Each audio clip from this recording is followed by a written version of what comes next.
మీ అందరికీ నా హృదయపూర్వక నమస్కారం. ముందుగా ఇక్కడ వచ్చిన తర్వాత కొన్ని ఇనాగ్రేషన్ చేయడం జరిగింది. తర్వాత క్యాన్సర్ హాస్పిటల్ కానీ, థాలసీమియా సెంటర్ కానీ, ఫిజియోథెరపీ సెంటర్ కానీ, మరియు బ్లడ్ టెస్ట్ ఎక్కడెక్కడ జరుగుతున్నాయి అక్కడే కూడా పర్యటన చేయడం జరిగింది. ఒకసారి విజిట్ చేసిన తర్వాత అంటే ఫస్ట్ ఒక పాజిటివ్ వైబ్ అనిపించింది.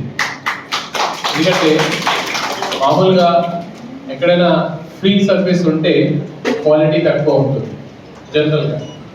కానీ ఇప్పుడు నేను థాలసీమియా సెంటర్ దగ్గర వెళ్ళినప్పుడు ఆల్మోస్ట్ ఎట్ పార్ ఎనీ ప్రైవేట్ హాస్పిటల్ ఆ స్టాండర్డ్ మెయింటైన్ చేస్తున్నారు. మేడం గారు రియల్లీ అప్రిషియేట్. అంటే first impression very good. Madam కూడా చెప్పడం అంటే 5 స్టార్ట్ చేశారు. ఇప్పుడు 150 పిల్లలు అక్కడే ఉన్నారు.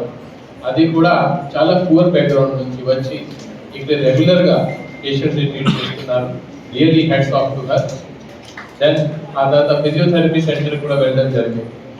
కొంతమంది పిల్లలు 10 సంవత్సరాల నుంచి రెగ్యులర్గా వస్తున్నారు. ఒక రోజు 2 రోజు మంచి పని చేయడం, సొసైటీ కోసం పని చేయడం చాలా ఈజీ, అందరూ వచ్చేస్తారు.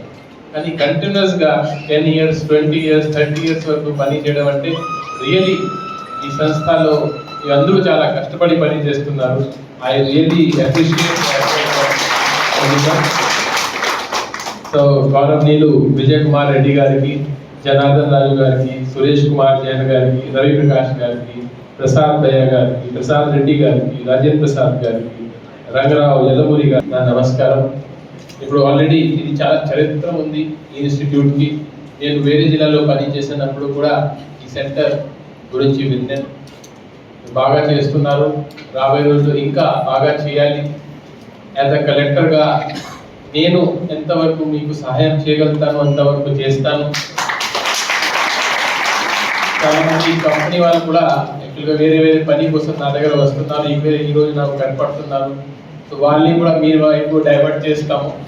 సో వాళ్ళ చేతిలో కూడా ఏమేమి ఉంటుంది ఖచ్చితంగా వాళ్ళు సొంత కూడా వస్తారు. కొంత కలెక్టర్ యాజ్ అ సీట్కి ఆ పవర్ ఉంటుంది, అది కూడా వాళ్ళు ఎందుకంటే సమాజంలో ఎవరు ఒక పై స్థానంలో ఉన్నారో వాళ్ళకి ఒక సామాజిక బాధ్యత కూడా ఉంది. ఆ సామాజిక బాధ్యత మనం నిర్వహించాలి. కొంతమంది డబ్బుతో సహాయం చేసుకోవచ్చు, కొంతమంది వాళ్ళ దగ్గర ఉన్న ప్రొఫెషనల్ స్కిల్స్తో సహాయం చేసుకోవచ్చు, కొంతమంది సమయంతో సహాయం చేసుకోవచ్చు. కానీ అన్ని అవసరం ఉంటాయి.